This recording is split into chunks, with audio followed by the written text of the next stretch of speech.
Jadi Surabaya niku, maaf ya, diambil dari kata-kata bahasa Arab.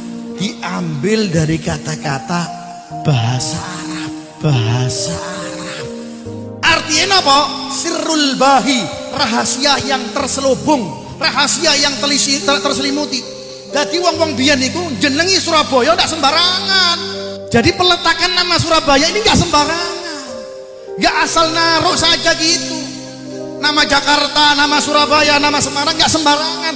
Memang peletakannya itu istikharah ibu-ibu. Kalau kita kan melihatnya tinggal di Surabaya, apa artinya? Nggak eruh. Surabaya itu diambil dari kata-kata sirrul bahi. Surabaya itu diambil dari kata-kata sirrul bahi. Dari kata-kata sirrul bahi. Apa? Rahasia yang terselubung. Maksudnya apa? Auliai kata, amin. Auliai ake, para wali-walinya banyak. Wali-walinya itu terselubung mastur alias tidak banyak orang yang kenal.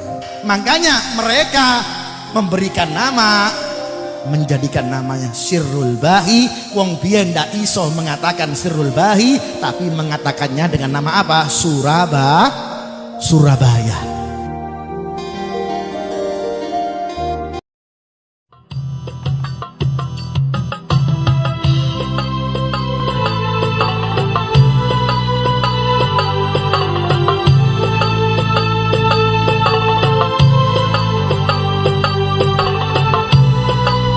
Assalamualaikum warahmatullahi wabarakatuh. Bismillahirrahmanirrahim. Alhamdulillahi rabbil alamin. Wabihi nasta'in ala umurid dunya waddin. Wassalatu wassalamu ala ashrafil anbiya'i wa imamil mursalin Sayyidina maulana Muhammadin wa ala alihi wa sahbihi ajma'in, amma ba'd.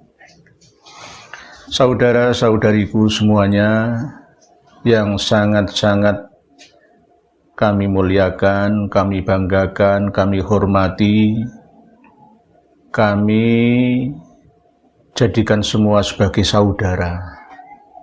Baik saudara seiman, seagama, ataupun saudara sesama warga negara. Baik yang berhubungan dengan ukhuwah insaniyah basyariyah, ukhuwah islamiyah, ataupun ukhuwah watoniyah. Semoga semuanya selalu merasakan kebahagiaan, ketentraman, kedamaian, ketenangan, kesenangan, kesejahteraan, keberkahan, keselamatan dimanapun dan kapanpun.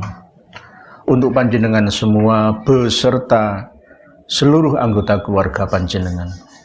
Fid dunya hasanah wa fil akhirah juga hasanah.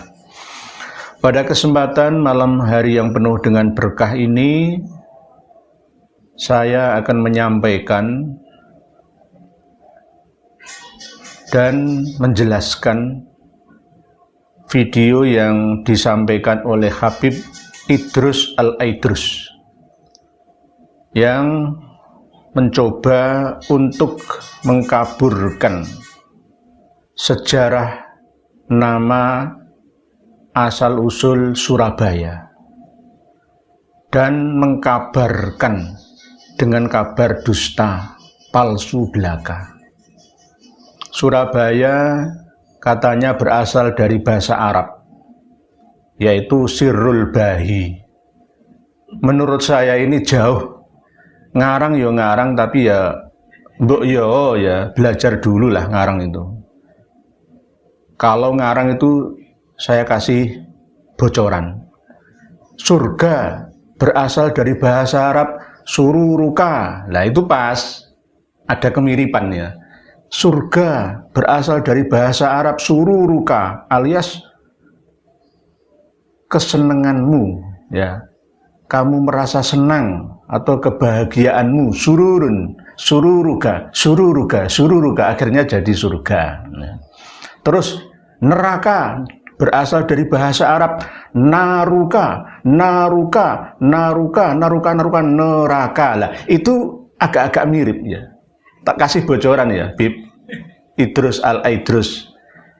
Surabaya kok sirrul bahi, rahasia yang tersembunyi, banyak para wali yang mastur di sini. Saya ini orang Surabaya.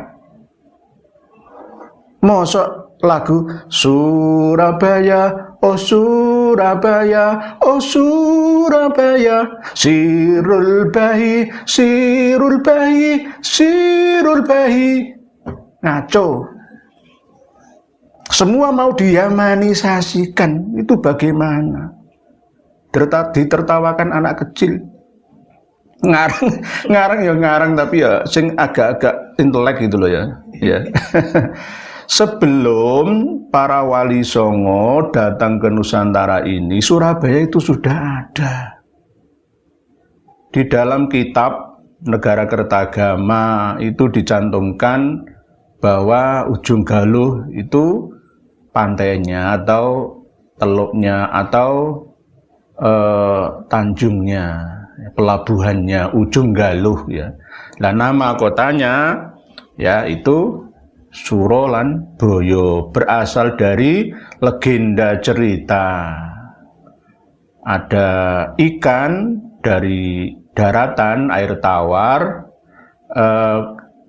ada buaya ya, buaya muara ketemu dengan ikan. Ada yang mengatakan ikan laut, terus tempur ya.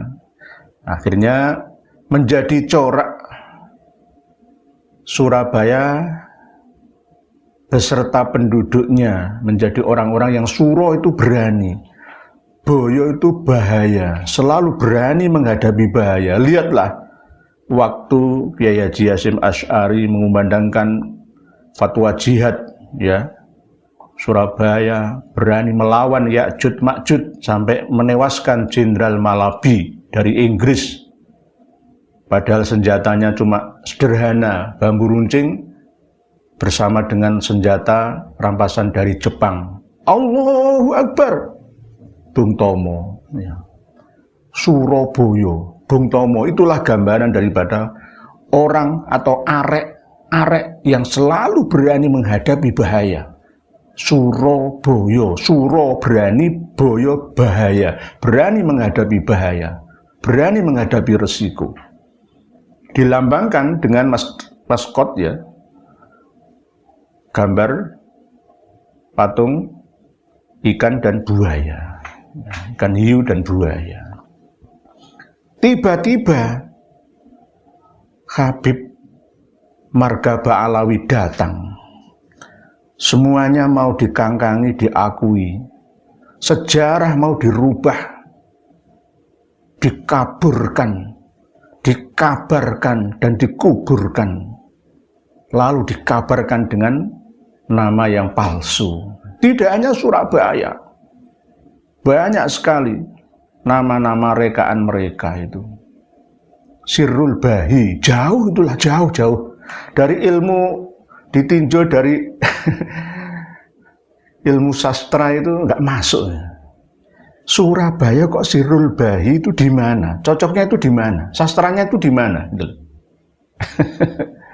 Kalau Bangil berasal dari kata Ba'agil atau Ba'akil itu masuk, karena kota Bangil itu cocok dengan pada waktu kedatangan pedagang-pedagang Arab ya, yang berkumpul di situ mendirikan komunitas perkampungan. Dari marga-marga ada Ba'akil, akhirnya jadi Bangil. Nanti sebelahnya Bangil, timurnya itu ada Blawi. Blawi berasal dari Ba'alawi. Lalu sebelah timurnya lagi ada pondok pesantren Darul Lughah wa Da'wah Dalwa Raci Pasuruan. Sebelah selatannya pondok pesantrennya Habib Taufik bin Abdul Qadir As-Segaf ya, pondok pesantren As-Sunniyah. Ya. Terus sebelah selatannya lagi pondok pesantren Sidogiri. Sidogiri itu diakui. Pondok pesantren pendirinya adalah Basaiban Ba'alawi. Jadi di Sidogiri sampai sekarang ini pecah menjadi dua. Ada yang orang dalam ya, itu diakui sebagai Basaiban Ba'alawi dan masih percaya sampai sekarang ini. Jadi yang berhak memberi stempel sah Duriyah Nabi itu ya Ba'alawi. Sampai segitunya. Dan ada yang tidak percaya. Akhirnya dia netral, tapi tidak diakui menjadi dzurriyyah Nabi. Jadi pecah jadi dua. Pondok pesantren Sidogiri Pasuruan itu. Padahal sebenarnya Sidogiri Pasuruan itu bukan Ba'alawi. Basaiban itu bukan Ba'alawi. Jadi ada sejarah memang dari Cirebon lalu ke Surabaya Ndresmo ini ya, lalu mecah di Mojo Agung Jombang itu Sayyid Sulaiman. Jadi semuanya itu mau didaku, mau diakui. Begitu serakahnya mereka. Kembali lagi ke bahasan Sirrul Bahi. ya, ini perilaku yang tidak terpuji lah. Mau mengarabisasikan Indonesia, meyamanisasikan Indonesia, tidak bisa. Tidak bisa. Biarkan Indonesia menyatu dengan identitasnya. Yang penting tidak melanggar syariat dari Tuhannya. Sebelum ada manusia, sebelum Nabi Adam, Nusantara ini sudah ada manusia. 20.000 tahun yang lalu, Nusantara, Jawa, Surabaya masih gabung dengan Borneo dan Swarnadipa Sumatera. Itu manusia sudah ada di sini.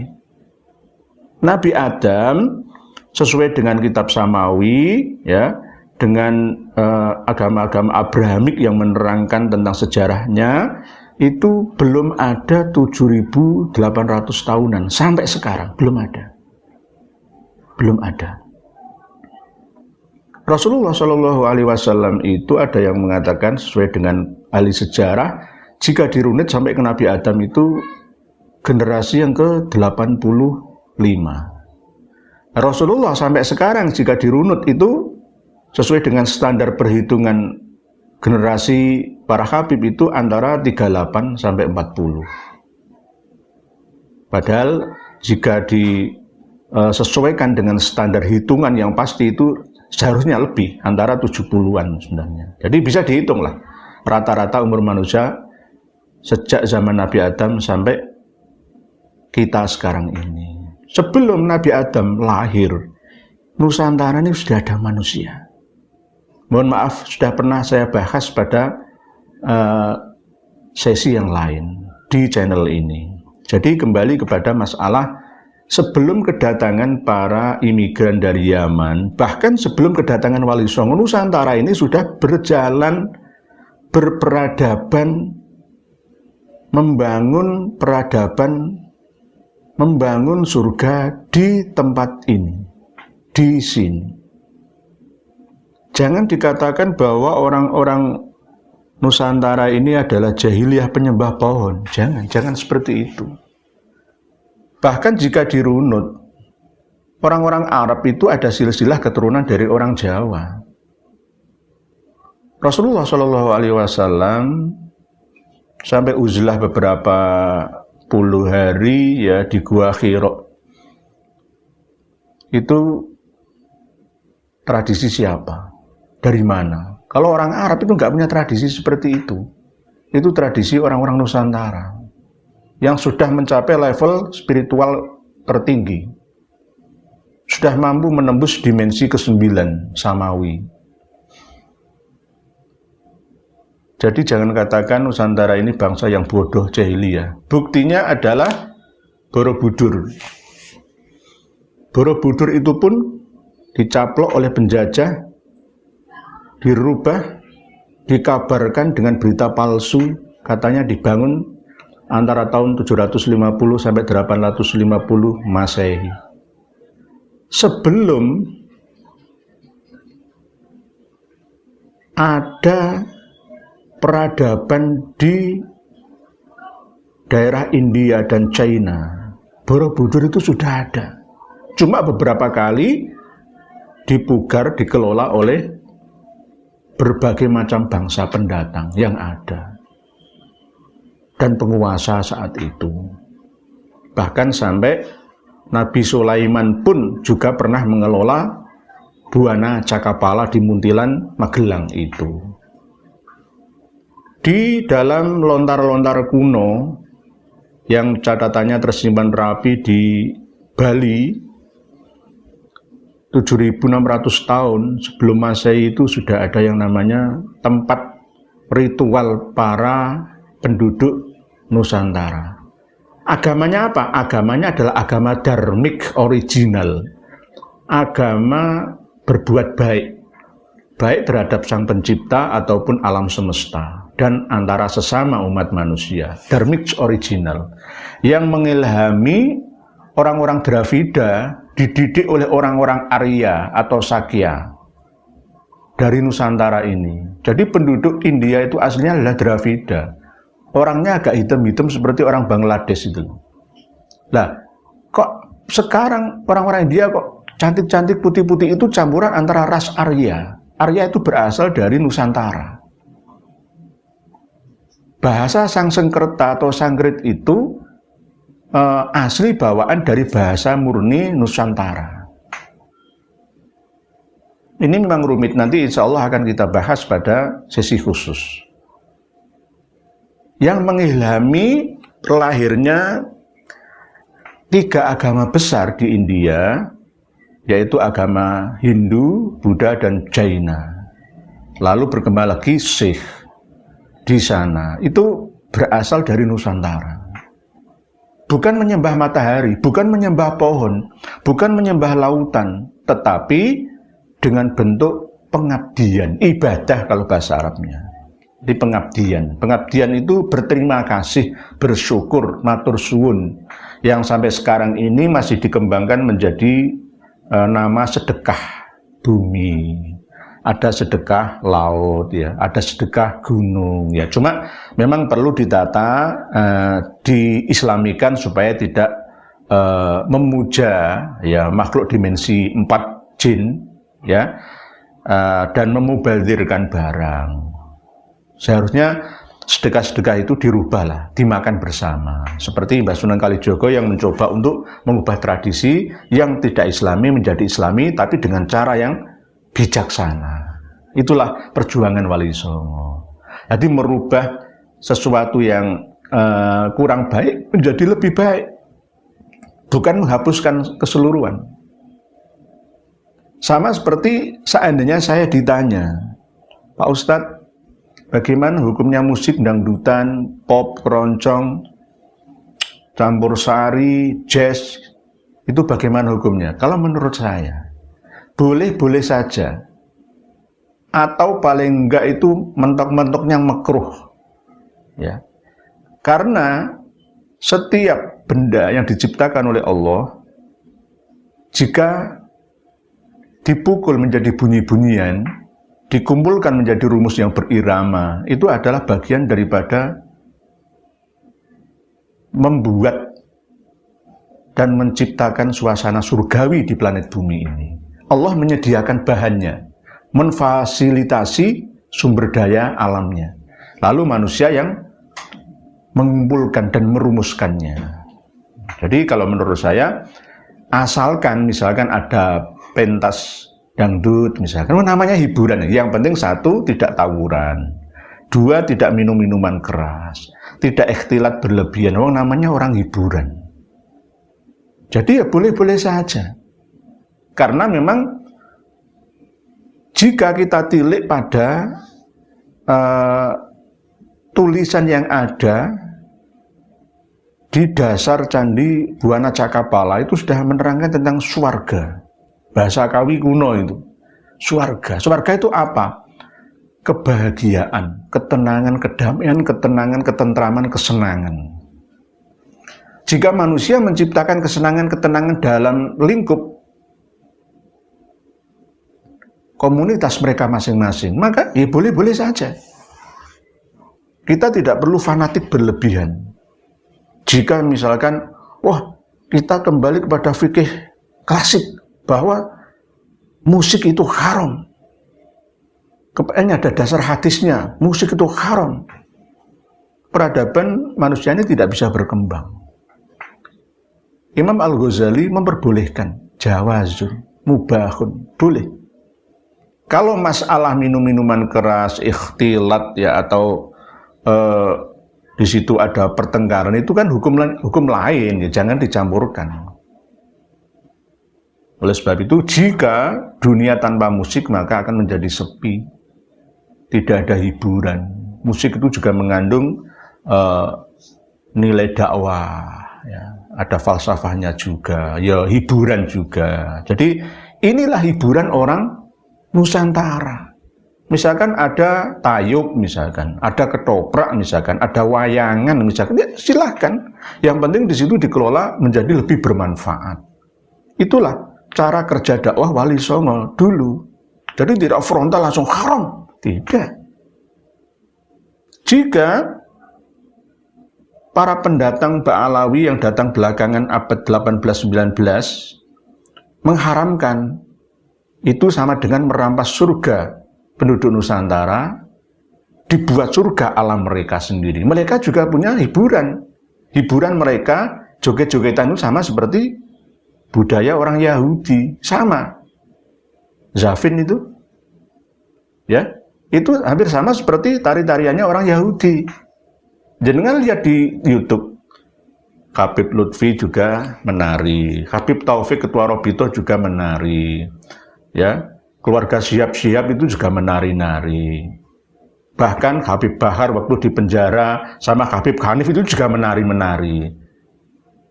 Mereka boleh menikmati surga di Nusantara, maunya kita ini tidak boleh. Kita ini disuguhi dengan neraka itu haram, neraka tidak boleh. Tapi mereka sendiri yang menikmati surga di Nusantara Indonesia Raya ini. Ini namanya apa? Menipu. Penipuan terstruktur, masif, terorganisasi. Sampai segitunya. Ketika, mohon maaf, para pengikut Jatman, Jam'iyah Thariqah An-Nahdiyah, di bawah naungan Nahdlatul Ulama, Thariqah Al-Mutabaroh, ya. Ketika kita melihat sosok beliau Al-Habib Lutfi bin Yahya, seakan-akan pas pada waktu beliau resmi ceramah itu seakan-akan seperti orang suci. Pengikutnya itu saya mendengar sendiri, wah itu Gusti Rasulullah itu koyok nabi itu, pengganti nabi, pewaris nabi. Ada yang berlebihan memujanya, padahal beliau waktu nyanyi dengan Mbah Surip ya nyanyi, ya main organ manusia. Sama, jangan mengkultuskan berlebihan.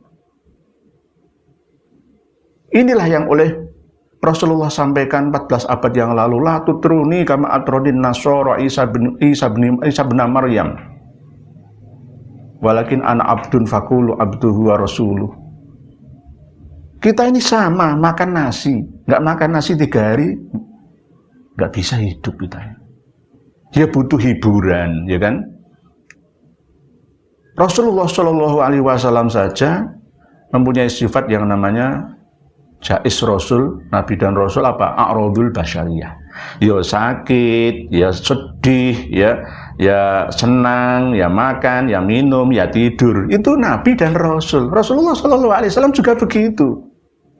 Jangan dipoles seakan-akan sempurna seperti Tuhan. Tidak boleh, tidak boleh.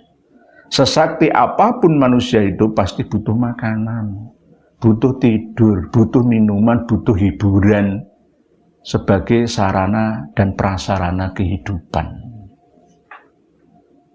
Oleh sebab itu, kembali ke topik awal, Habib Idrus Al-Aidrus, ya. Saya nasihati panjenengan, tolong kalau ngarang cerita itu yang mengandung sastra lah. Ya. Tak kasih contoh itu tadi, ya. Sururuka alias surga, naruka alias neraka. Itu agak-agak mirip ya. Tapi kalau Sirrul Bahi Surabaya, tanyakan kepada ahli balaghah dimanapun, di seluruh dunia, nggak cocok. Nggak cocok.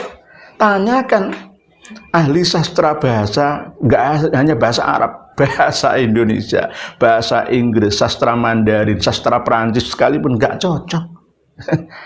Nanti jenengan akan mengakui semua. Semarang, di channel ini sudah saya terangkan semua nama-nama kota dan asal-usul sejarahnya.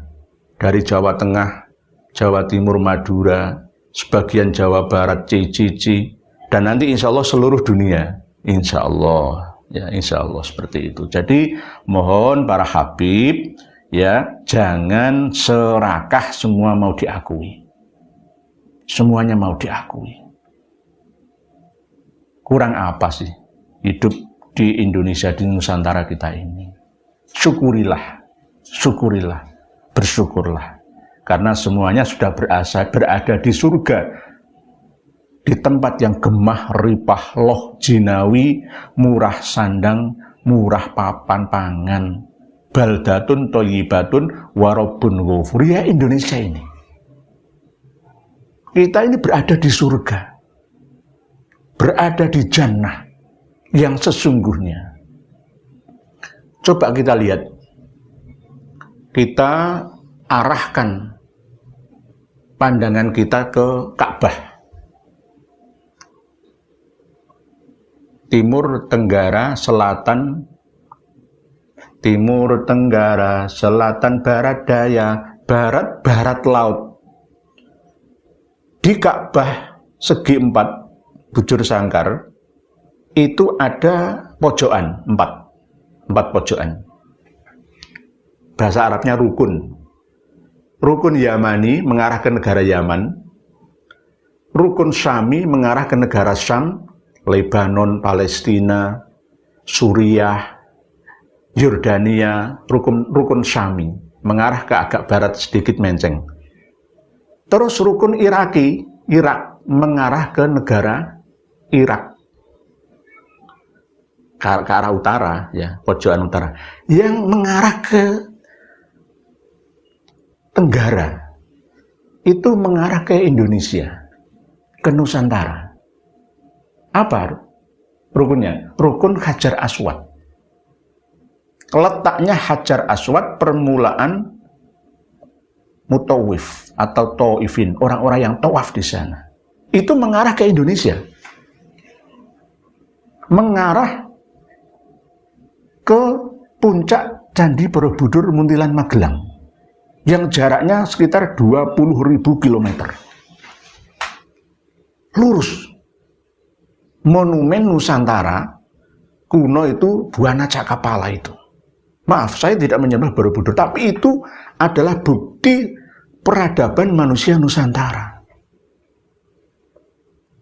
Lurus arasnya Buana Cakapala Candi Borobudur itu ke barat daya, pas tepat lurus ke rukun Hajar Aswad di Ka'bah. Sehingga 4 rukun ini, Yamani, Syami, Iraki, dan Hajar Aswad. Hajar Aswad Indonesia Nusantara. 3 rukun ini negara Syam, Suriah, Lebanon, porak-poranda, perang saudara antara Ahlus Sunnah dan Syiah. Begitu juga Irak. Rukun Iraki ke arah utara, pojokan utara, perang saudara antara Ahlus Sunnah dan Syiah. Orang negara ketiga Amerika dan sekutunya ikut campur, lalu menumbangkan Imam Mahdinya Irak Saddam Hussein yang digantung tahun 2006 yang lalu pas Idul Adha. Itu juga atas inisiatif Amerika dan kawan-kawannya untuk mengompori Syiah yang ada di sana. Karena di Irak itu selain Sunni juga banyak pemeluk Syi'i atau Syiahnya. Irak porak-poranda sampai sekarang. Dinar Irak jatuh terkapar, sulit untuk bangkit. Terus berikutnya rukun Yamani yang mengarah ke Yaman, ini juga porak-poranda. 21 juta penduduk Yaman kelaparan, jatuh ke dalam jurang kemiskinan. Yang paling parah itu antara sekitar 14 juta jatuh miskin. Negara Yaman juga porak-poranda akibat perang saudara antara Ahlus Sunnah wal Jamaah atau Sunni dengan Houthi Syi'i atau Syiah, dukungan Bahrain dan Iran. 3 rukun ini sudah hancur lebur semua. Tinggal satu ini, rukun Hajar Aswad yang mengarah ke Nusantara. Oleh sebab itu, kita antisipasi jangan sampai Nusantara ini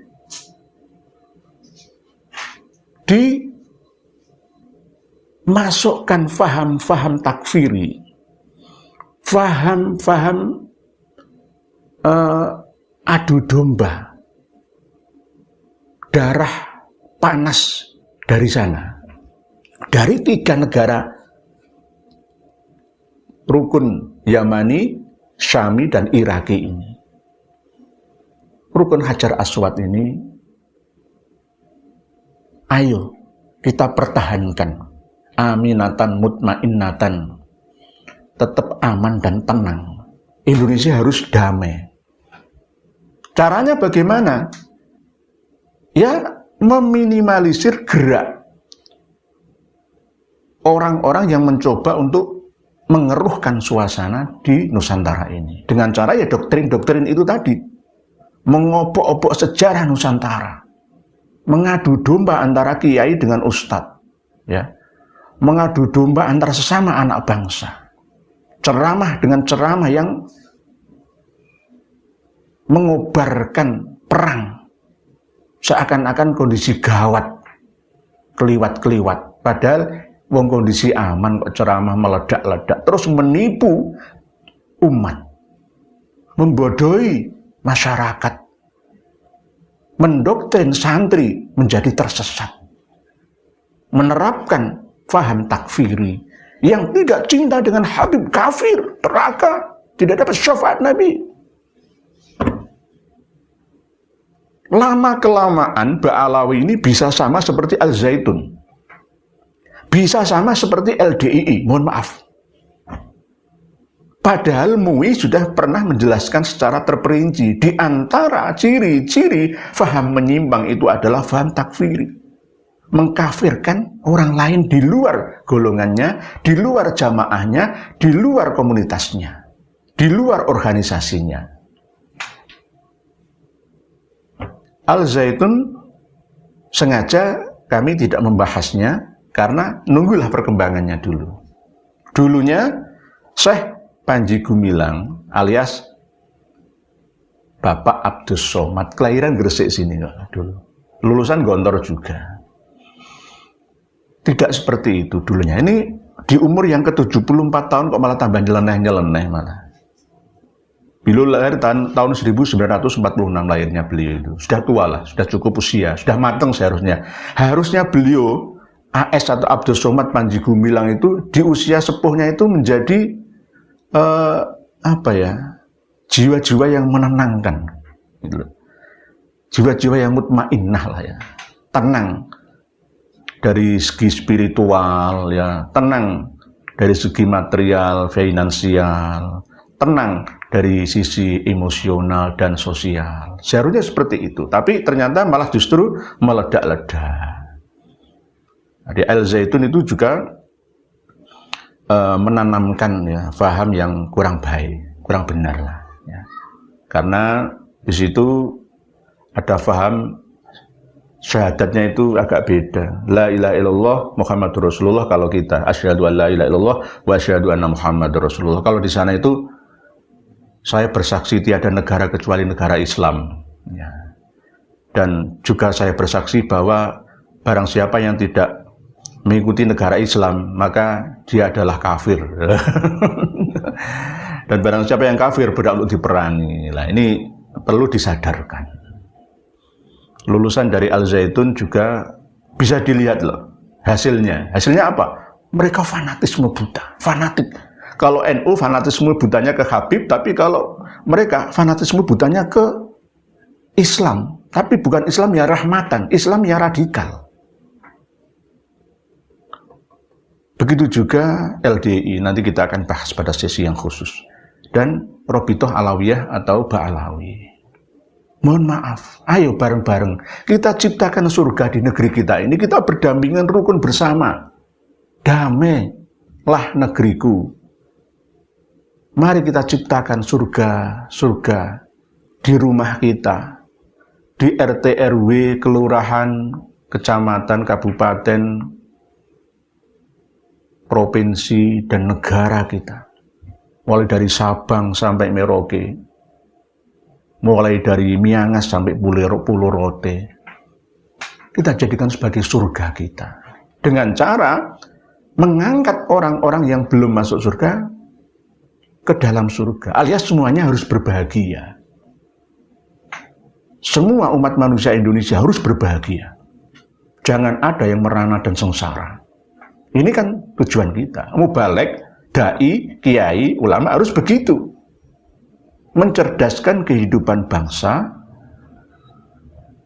menuntun mereka masuk surga, bahagia dan sejahtera dalam hidupnya di dunia sampai di akhiratnya. Ini tujuan tugas para ulama sebagai warathatul anbiya, pewaris perjuangan para nabi untuk membebaskan manusia dari kegelapan minal zulumat ilan nur, keimanan, keislaman, kedamaian, ketenangan, kerukunan antara semua umat manusia. Mungkin demikian yang dapat kami sampaikan. Saya tutup sesuai dengan tema awal. Jangan sekali-kali merubah sejarah, mengkaburkan, mengkuburkan, dan mengkabarkan cerita palsu di negeri ini. Umat manusia Nusantara Indonesia sudah cerdas semua, tidak bisa dibohongi. Jangan coba-coba untuk merubah ataupun mengarahkan manusia Nusantara, mengindianisasikannya, mengarabisasikannya, meyamanisasikannya, atau mencinaisasikannya.